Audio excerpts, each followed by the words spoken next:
I love Oladance. I've said it in my videos before, I think it's the best way to listen to music on the bike. So when Oladance told me they had these, their new set of headphones, especially for sports, I was definitely intrigued. However, with the likes of Shokz and SUUNTO bombarding my Instagram feed with adverts for bone conducting headphones, I was intrigued by that too. So I have here a set of the Shokz Openrun Pro and a set of the SUUNTO Wings. Today we're going to see what is the best way to listen to music on the bike.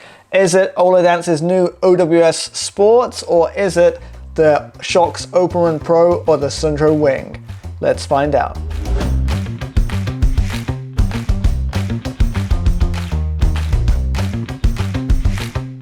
I do want to say thank you to Oladance for sponsoring this video and supplying me with the headphones. I've been working with Oladance for months now. I really like it. They ask me for advice on products and stuff before they ship them out. It's cool giving them feedback about how the headphones sound and stuff. So yeah, really happy to work with them and happy they're sponsoring this video. But it is a sponsored video, so obviously take everything I say with a grain of salt. I'll try to be as objective as I can and not have any bias, but of course, every human being has bias, and that's why we watch reviews. But because it is a sponsored video, I always like to give something back. But we're gonna have a giveaway for the headphones, so I'll let you know at the end of the video how you can win a set of headphones. So first of all, why do we need these? Why don't we just use our normal run-of-the-mill AirPods or other in-ear earphones when we're riding the bike? Obviously, number one is for safety reasons. You know, we're sharing the road with other road users, cars, trucks, whatever. It's good to be able to hear what's going on around you, especially behind you when you can't see. But also for me, when I'm out in the countryside, when I'm out on my bike, I actually want to be able to hear a little bit of the ambience of nature too. So I think open ear headphones give you that advantage. So while in-ear earphones offer you excellent audio quality and are relatively affordable, not being able to hear the world around you and a truck that's coming up behind you to run you over makes them a no-go for me. Now, the old solution to this problem was bone conduction. So headphones that go around your ears, not in your ears, and clamp onto the cheekbone in front of your ears, and then vibrate the bones here and pass that into your ear canal. The advantage of this is obviously that your ears are still free to hear what's going on around you, but the disadvantage is the sound quality suffers a bit. So with that, let's jump straight into sound quality and compare the sound quality of these three. So starting off with the Shokz Openrun Pro. Now I will say that these have come on a long way since the original Shokz that I tried many years ago. These are a lot bassier now, they've got that going on. But one thing I will say, especially on higher volumes, when it does get bassy, that you get kind of like a tingling sensation, especially in your ears. It's really hard to describe, but if you go on YouTube, you'll hear other people talking about the same thing. It's like the tiny little hairs inside your ear are being like tickled or something. It's really hard to describe, but basically, yeah, they do have bass, but when they have the bass, it kind of sends your ears a bit weird and stuff. But in general, I was pretty surprised by the quality, and like I say, a lot better than they used to be. I'd say it does well when like you have one instrument or one sound playing, but it starts to struggle a bit when you have multiple instruments playing at the same time. So it's going to depend like what kind of music you like to listen to. For me, I found these were okay for like podcasts or like higher pitched rap music. But any other music that had like lead vocals and bass going on at the same time, I found they struggled with. If I had to give them a score out of 10 for sound, I'd say around 7 out of 10. So not bad for podcasts and stuff. If you listen to music with a lot of range, lots of highs and lows going on at the same time, they do start to struggle. Okay, let's check out the SUUNTO Wings. So the SUUNTO Wings, when I got them, are the most expensive. They cost me like 1,500 RMB, which is like $210 US or something crazy. And straight out the bat, no sugar in the pill, these are the worst of the quality. Yeah, they're pretty bad. They're exactly what I remember bone conducting headphones being like with the original Shokz from like 4 or 5 years ago. So there's hardly any bass, and the whole thing sounds like you're listening to music from the room next door to the room where the music's being played. Yeah, far inferior to the Openrun Pros. And yeah, just not very good in general. It's really surprising because these are the heaviest of the bunch, so I thought they'd have, you know, some nice deep vibrations to go through, but like, I don't know what they're doing with all that weight, but they just don't seem to give you much bass. It's hard to describe what lets them down the most, whether it's the highs or the lows or the mids or whatever, but the whole thing just sounds like muffled and like disconnected from your ears. Is the only way I can explain it. So yeah, if I have to do a bit of score out of 10, I'll give the SUUNTO Wings like a 4.5 out of 10 for audio quality. Okay, and then let's move on to the Oladance OWS Sports. So I pretty knew what I'd be getting into with these because I've seen the original Oladance headphones from about a year ago, and I've seen the Pro headphones that I reviewed a few months ago. And these are very similar, I'd say somewhere between those two. So again, whereas these two are bone conducting headphones, these aren't bone conducting headphones. The way these work is a small speaker is next to your ear, but not in your ear. I say small, it's like 25mm by 10mm driver in there. So it's big enough to do all of the range. Totally different way of transmitting sound to your ears compared to the two bone conducting headphones. With these, even with the volume cranked wide up, you don't get any of those weird tingly feelings because essentially it's just a small speaker that's next to your ears. When you're comparing with these two, the biggest difference is definitely the bass. Obviously the bass isn't going to be as good as some overhead headphones or whatever, but compared to these two, it's a night and day difference. Another thing I found with these is when the music gets more complicated, you know, you've got lead vocals, background vocals, different instruments going on. I find this you can hear every instrument clearly, whereas that's where these two kind of tend to suffer. I think all of these headphones are doing some sort of audio processing stuff because obviously the way they're conducting sound isn't a traditional way. Even with the Oladance, although sound usually comes through the air to our ears, the fact that this is situated inside your ear and your ear is shaped to take sounds from outside your ear, not inside your ear, means they have to do some algorithmic stuff as well. So that wizardry I'll leave to them. I said in a previous video, I think the founder of Oladance, who was originally a Bose employee, so knows his stuff about audio engineering, etc. So yeah, if I'm gonna have to give these a score out of 10, I'm gonna go for like a 9 or 9.5. I'd say, yeah, the Pro version I reviewed a few months ago is a little bit better, maybe a 10, and I'd say these are like a 9.5. If you've never used the Pro version, you won't know the difference. But yeah, these compared to these two, like I say, are miles ahead. Interestingly, in the office this afternoon, I set up 3 phones playing the same song on loop and had the 7 people in my office take turns to try them all.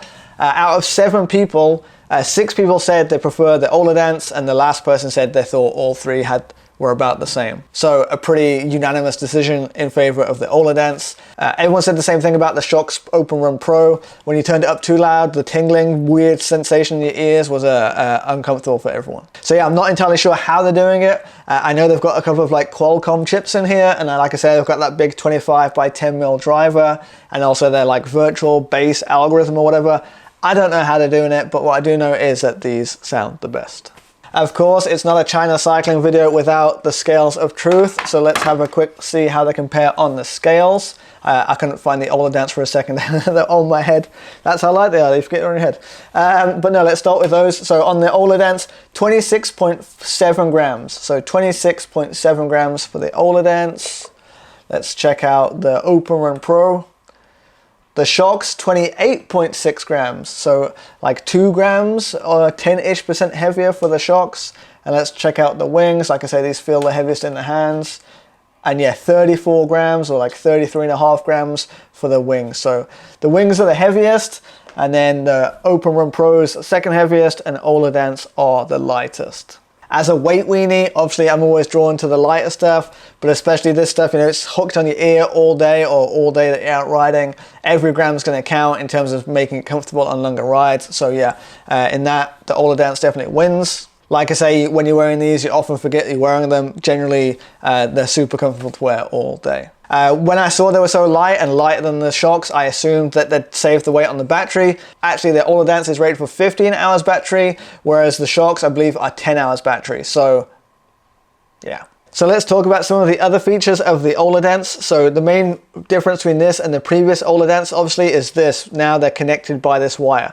So previous Oladances were 2 separate earphones, and you know, maybe they're easier to lose or easier to misplace or whatever, but this now with the strap, obviously they're not going anywhere. And also, if you do want to take them off your ears for whatever reason, to be more social in the conversation, even though you can hear with them on, you know, you can pop them around your neck and you don't have to worry about getting them in and out your jersey pocket or whatever. So if you're one of those people who likes to do running, I occasionally dabble in running, but not very often.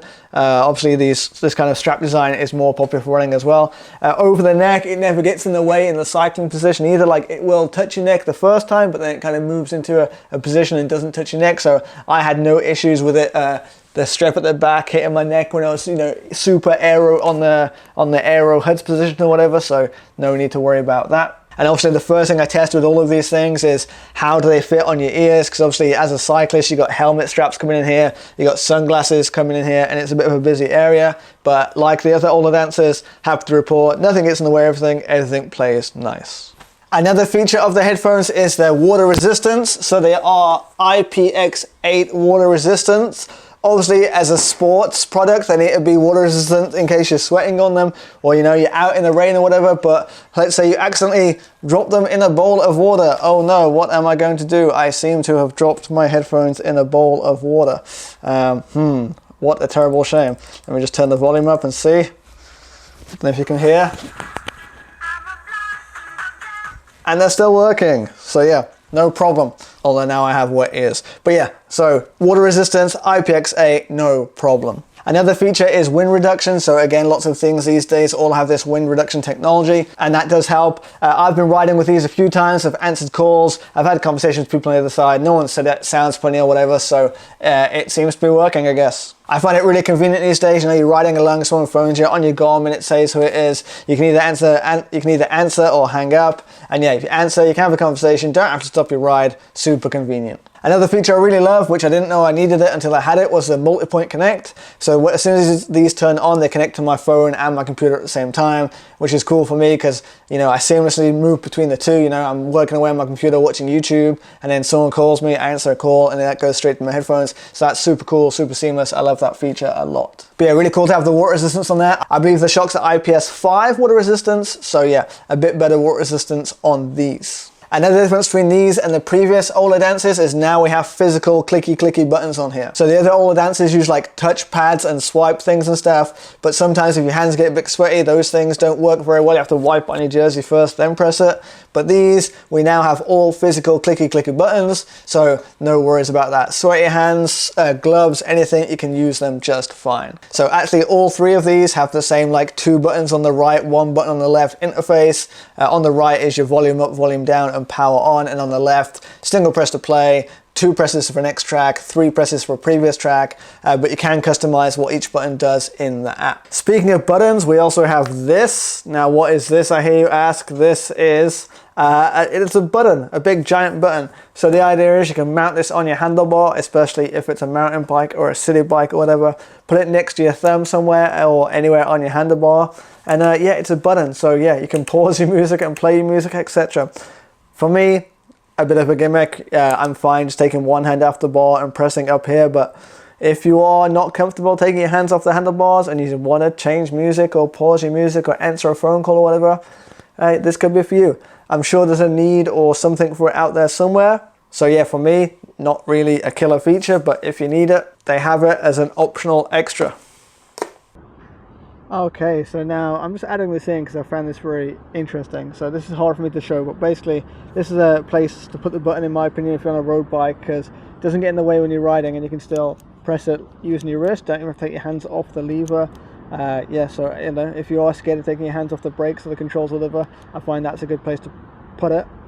But one cool thing I didn't mention is, so Oladance has this walkie-talkie app where basically if you have multiple people with the Oladances, you can set up like chat rooms and use the Oladances as a walkie-talkie, but like it goes to the internet, so as long as you've got internet connection, it's going to work. You're not limited by range or anything, so that's really cool. But usually to send a message, you have to press the button on the headphones, but now pressing the button, the Oladance button actually works as a walkie-talkie button too. So if I'm riding along and I press this, you'll see it starts sending the voice message and I'm transmitting on my walkie-talkie, and I can carry on riding, and then again it sends a message into the group. I want to send a message again, the guy replies, I'll hear his reply in my headphones, I press it again with my wrist, I can start talking, yada yada yada yada yada, etc etc. So yeah, that's a cool feature, I think, the walkie-talkie, and especially cool if you add on the little button here and you can just, I don't know, use your wrist to activate or whatever. Like I say, if you're happy taking your hands off the bars, I think just use the buttons on the headphones is fine, but if you're not happy taking your hands off your bars, I guess it's a good option too.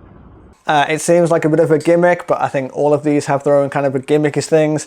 I think the SUUNTO Wings, they have gesture control, so basically you can use head movements to change the next track or rewind the track and stuff, but I think people riding around you will just think you're having some sort of a seizure on the bike or something. I think it also drains the battery life more as well and stuff, so yeah, gimmicky, but it's there if you want it. But yeah, to make this fair, to make this two-sided, like what do these do that these don't? The SUUNTO has a feature, so the SUUNTO Wing, its a killer feature is these LEDs here, and you can turn on these LEDs, and yeah, that's the thing. So yeah, so when you're running along or whatever, you can have LEDs like back here. I'm not seeing the point myself because you can't see it from the front and yada yada yada, but hey, it's a thing for some people, I guess. So yeah, LEDs on these, no LEDs on the Oladances. Whoops, hopefully they're durable. One other difference with the bone conductors is just about where it sits on your head. So when you put these on your head, they're in front of your ears, not next to your ears, whereas the Oladance sit more next to your ears. Now, I noticed in the comments of some of my previous videos, some people were saying when they wear the Oladance, like they can hear increased wind noise. And I guess it's because, you know, the wind rushes between the gap between the Oladance and your ears and makes some wind. I think it must depend on what your ear shape is and stuff, because for me personally, I don't have that. But the other day I was riding along using my finger and just moving it around my ear to different places and seeing if there was a wind noise and stuff. And yeah, like when you put your finger in a certain place, you can hear like more wind rushing past your finger. But I only have my ears. I can't try other people's ears. And for me, with the Oladances, I don't get that. But I guess with the Shokz, because they're more in front of your ears, you're less likely to get that. But again, I can't change my ears to someone else's ears to test, so it is what it is. But yeah, in conclusion, to sum it up, I definitely think that Oladance is still the best way to listen to music on the bike. You know, for me, it's win-win-win. The audio quality is better, they're lighter, and they're cheaper. So, you know, what more do you want? Speaking of cheaper, these are just on Kickstarter right now. There are some early bird deals on there and stuff, and yeah, they work out pretty well. The Shokz Openrun Pro, the technologies came a long way since the early days, but it's still not up there with the Oladance, especially with the bass and when the music gets complicated. Maybe for listening to podcasts, if that's all you're doing, then fine, go for it. But I can't see any downside to using the Oladance, so I'm going to keep using the Oladane. At the beginning of the video, I said we're going to be doing a giveaway to give away some of these headphones. Super simple to enter. All you got to do firstly is follow me on Instagram. There'll be a link in the description. And then secondly, in the comments, just let me know what songs you want to listen to when you're riding your bike. And I'll choose winners at random and get in touch with you. I'll be announcing the winners of this giveaway and the last giveaway for the Feiyu Pocket around Christmas. So stay tuned to the channel for that. And that's about sums up this video. Let me know what you guys think in the thoughts down below. Have you used the Oladance, the Shokz Openrun Pro, or the SUUNTO Wings? If you have, let me know your thoughts down below. I look forward to seeing what you guys have to say. And yeah, see you next time. China Cycling out.